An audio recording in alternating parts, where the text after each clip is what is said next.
I once had an elevator drop 10 plus floors rapidly before deciding it would work properly. What random horrors has the universe subjected you to only to say JKLOL right before the point of no return?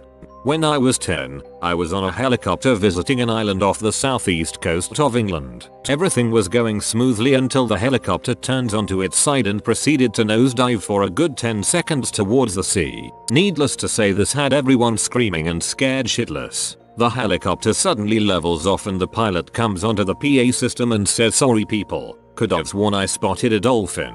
Won't happen again. I now hate helicopters." I'm a private pilot. One time I was nearing the airport to land. I hit the switch to put the landing gear down, and only 2 lights showed up, indicating that the 2 main gear were down, but the nose gear was not coming down. So if all else fails, I would either have to raise the gear and do a belly landing or do a landing with only 2 gear, which would be even more dangerous. But first I went back away from the airport to try to work out the problem. If possible, I tried raising the gear and re-lowering it. Same thing. 2 lights, but no nose gear. Because the gear comes down from the force of gravity. I tried pulling a few Gs to force it down. Nothing. I tried wiggling the rudder since the turning mechanism is connected to the nose gear. Nothing. Maybe a few more Gs. Nothing. Finally, I remembered what the instructor had told me in passing when I was getting checked out in the particular aircraft. The lights for the gear are interchangeable so that if one is burnt out, you can switch them around. So I went to switch them just in case the nose gear light was burnt out. As soon as I touched the light to change it, it came on. In the end, the light wasn't all the way in the socket, and that's what the problem was. I did the low pass over the tower so they could visually check just to be sure. Landed successfully in the end.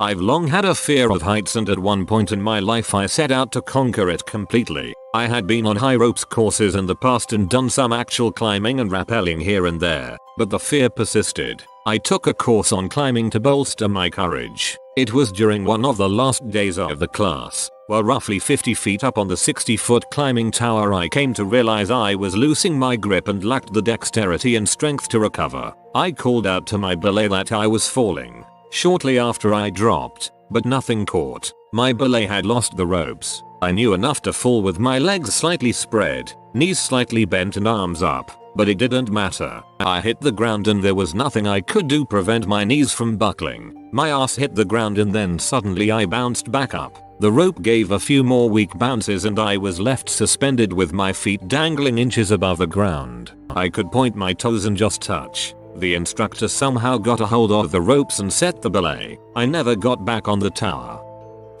One of my buddies stepped on a pressure plate that was wired to an IED while on patrol in Afghanistan.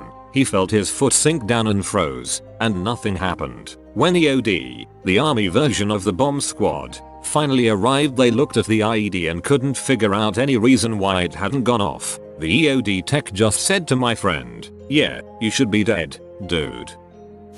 I once studied abroad in Cyprus, and during Thanksgiving break I decided to go to Spain for the week. No one else wanted to go, so I went alone. It was incredible. I saw Madrid, Toledo, Sevilla, Granada and Barcelona in that order. I was supposed to take a bus back to Madrid to catch my flight back to Cyprus the next day. When I got to the bus station with all my luggage to take the last bus of the night at around midnight, I noticed my wallet had been stolen. I had it when I got on the subway, so between getting on the subway and 10 minutes later when I got off and walked to the bus station, someone took it from me. My cash, debit card and credit card were all stolen. I had no way of making purchases. My prepaid phone was out of minutes. I was effectively homeless in a foreign country. I went into the nearest bar where I told the bartender my story. He drove me back to his place after his shift ended at 3 AM. He looked up the next available train and gave me €150 or around $200 to pay for the train, subway tickets and food. He drove me to the train station. I got on the train and made my flight the next day. I have since wired him back his money. If it weren't for his kindness, I would be living on the street in Barcelona begging for change. I was once young and fairly retarded. My friends and I loved to play in construction sites. Many of the neighborhoods in the area I grew up in were just being developed. Anyway, we're freaking around and see these dump trucks dumping lots of black dirt, topsoil for lawns. So we're playing on the dirt piles. being little monsters when a truck backs up and dumps a full truckload of dirt right on me. Even as a little nerd, I understood the immediate, overpowering, screaming urge to GTFO now. I was running, scrambling, falling on this moving dirt pile trying to reach the edge before it buried me completely, which it did. I thought the classic line, "This is how I die." Weird, just my hand was sticking out when the dirt stopped pouring. I immediately felt my friend's hands clawing the dirt away, and it couldn't have been more than a few seconds, but it felt like an eternity. I now understand the reason why people get trampled and whatnot in disasters. I don't like to think about it, but I probably would have pushed my own mother out of the way. I was so overcome with a singular thought: survive.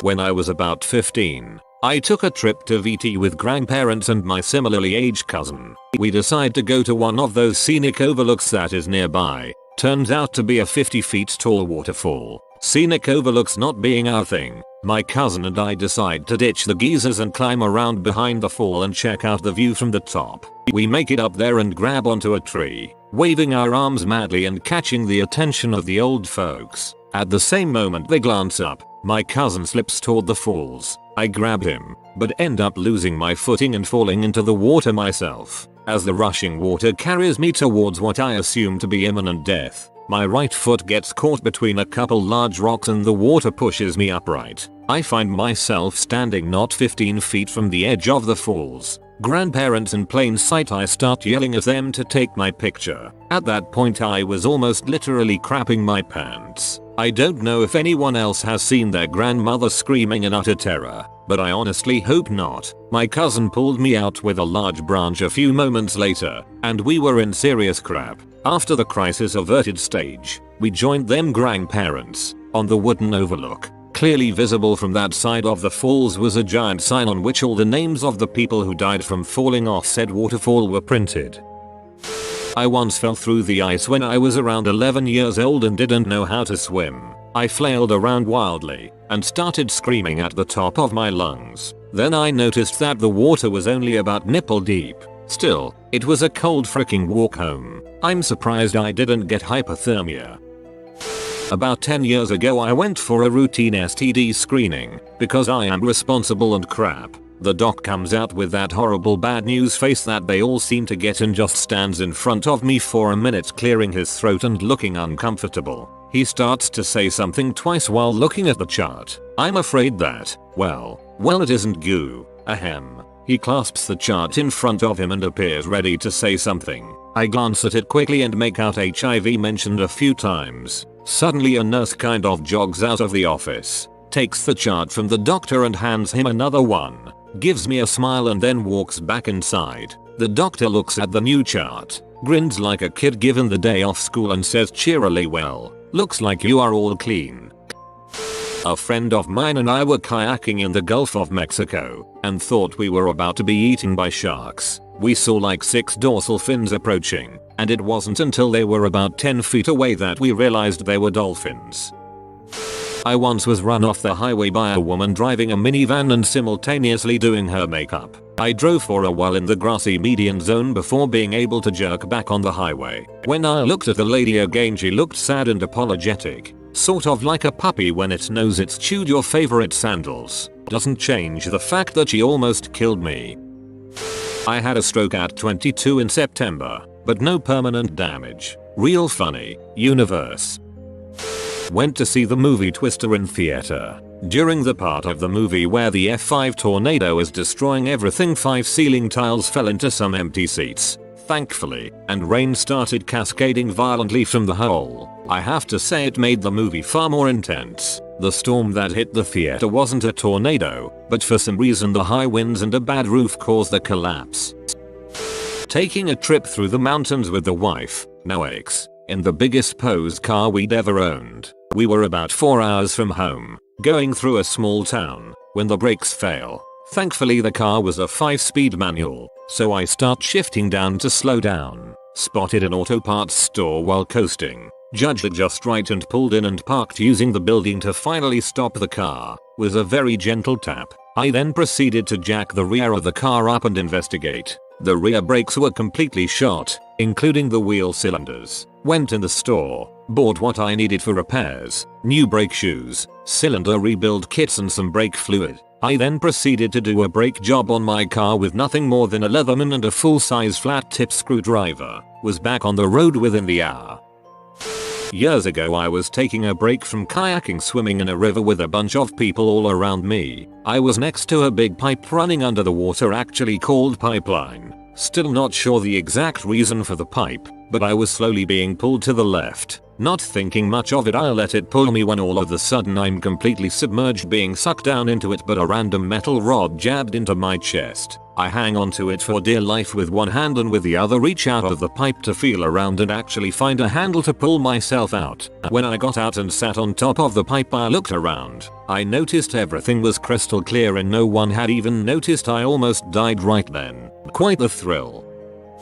In Iraq, an IED had gone off on the lead vehicle of the convoy. Once the medevac was called in, another Marine and I went to check the kill zone in the area around the LZ. After a few minutes of looking for wires, detonators etc., I realized I was standing on a sandbag in the median of the road. I had walked on about 7 other sandbags. It was the remains of the IED that hit the lead vehicle. It was a daisy chain where only one went off. I was walking on them. Real pucker factor.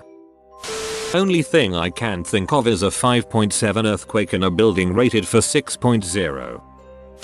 When I was 16, I started taking birth control pills. A month later, right before spring break, my left hand starts to turn purple and gets insufferably painful. At the hospital, after many tests, they find I have a blood clot from the dang birth control. They perform an angiogram to search for any more clots. In the process they discover a freak genetic deformity. I had extra rib bones growing off of my spine and they were pushing on my main artery under my clavicle, resulting in 2 aneurysms, one on each side. After a handful of surgeries, discarding rib bones, and removing the aneurysms, they tell me I am lucky to be alive. Best spring break ever. Coming back home from Iraq after my second tour, we stopped in Newfoundland in January. Blizzard-like conditions. We are taking off and as soon as we get off the ground, the plane falls back onto the runway. Pilot comes over the net and says, "Well, that was a little weird, we're going to pull off and make sure everything is okay. Rev up the engines," and the went around for another try. I figured after a 16-month tour, surviving multiple IED attacks, countless firefights, this is where I die. In Canada, obviously, I made it back okay. But still, flying scares me. One time the brakes went out in a 15-year-old car I used to own. Of course, I was speeding and the light turned yellow. I hit the brakes. They didn't work, but then they locked up. I did a massive 180 going all the way across the intersection, coming a complete stop perpendicular to a car, staring the driver in the face. I laughed, turned around and drove slowly the rest of the way home. Got stranded at the Salt Lake airport once, looking at a 23-hour wait for my flight home to Boston, due to snowfall. Suddenly, after repeatedly asking the clerk to find us an alternate route, one opened up that would get us out of Salt Lake and give us an 8-hour layover in Vegas instead. I went from my worst airport moment ever to my greatest in the span of an hour. That clerk is my hero. The Vegas to Boston flight ended up having us fly very near major storms in Texas and Oklahoma. The pilot lets us know there's going to be turbulence. I somehow find it in me to fall asleep.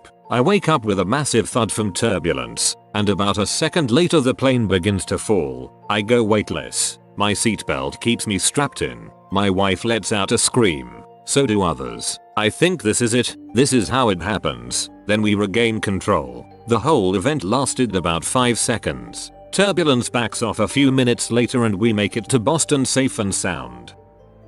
I used to work in a fiberglass testing lab around buckets and buckets of the most flammable crap you can imagine. Gasoline, ethanol, methanol, etc. There were open 5-gallon buckets of the stuff everywhere on the floor, and the walls were jammed with cabinets holding dozens of metal canisters of explosive liquids in storage. The job was dull. By the vent hood we kept an old radio plugged into the hood sparkless outlet and it was our sole entertainment. One day a guy wheeled past in his chair and caught the radio cord. 5 of us watched the radio, still plugged in, bounce and teeter on the rim of a full 5-gallon bucket of xylene. then slowly pirouette away from the rim and hit the floor. A couple of millimeters to the left and we would have been vaporized. My supervisor, Jerry, one of the least flappable people ever, looked at us and said calmly, "We're gonna need to tape that to the wall."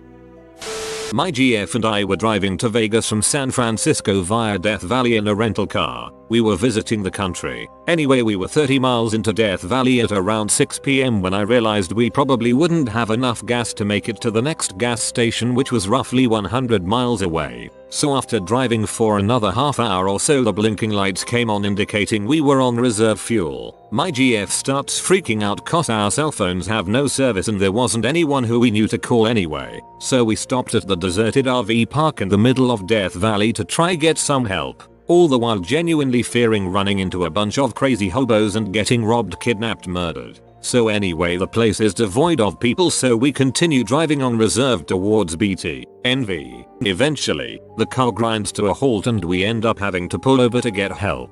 We try flagging down cars for 45 minutes to no avail until finally some truck that passes us suddenly pulls over and backs up to us. I explain our predicaments to him and beg him to drive us to BT and back. By this time it was dark and the guy, a friendly looking Latino dude, senses we were really desperate and does us the favor. When we actually got to the gas station in BT, my GF was so relieved she started crying. I proceeded to buy a 2-gallon watering can and filled it up with gas. Later the guy drives us all the way back, roughly 40 miles there and back, to our car. At this point, I was so grateful I offered him $200, to which he flat out refused and even offered to tail us to BT in case we ran out of gas again. We managed to get to Vegas in the end after being on the road for about 14 hours, but this incident really shook us but also reminded us that there truly are good Samaritans out there.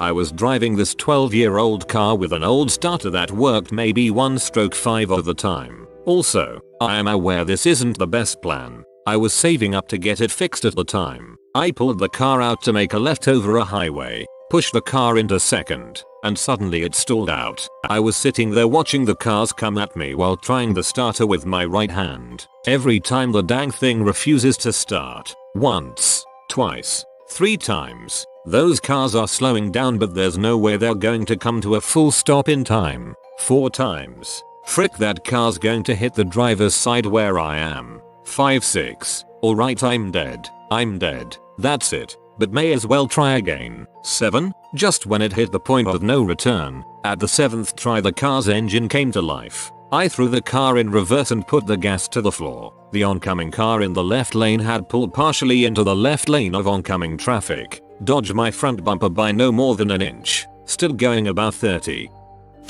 I was on a Navy C2, propeller clean, flying back to the carrier with the mail. There are no windows in the cargo section of this plane. Suddenly in mid-flight I'm blinded with bright daylight and roaring wind all around me. In a split second I'm in the crash position out of reflex. I open my eyes and see the sunlight on the floor with bits of newspaper and dust being thrown around by the wind. I hear the engine start to wind down and feel like the seatbelt is the only thing keeping from floating out of the seat as the plane starts to plummet. This lasts for a few seconds but then the plane levels out and the aircrew guys are moving around me. One of them asks me if I'm okay. If it hit me? It turns out an overhead escape hatch had come unlatched and landed in the row of seats in front of me. Here's Bob Ross holding a baby raccoon to brighten your day. If you enjoyed the video, subscribe and comment. If you are new to the channel, you can subscribe. I publish new videos every day. Until then, check out another video, or don't. Either way, have a great day you magnificent people.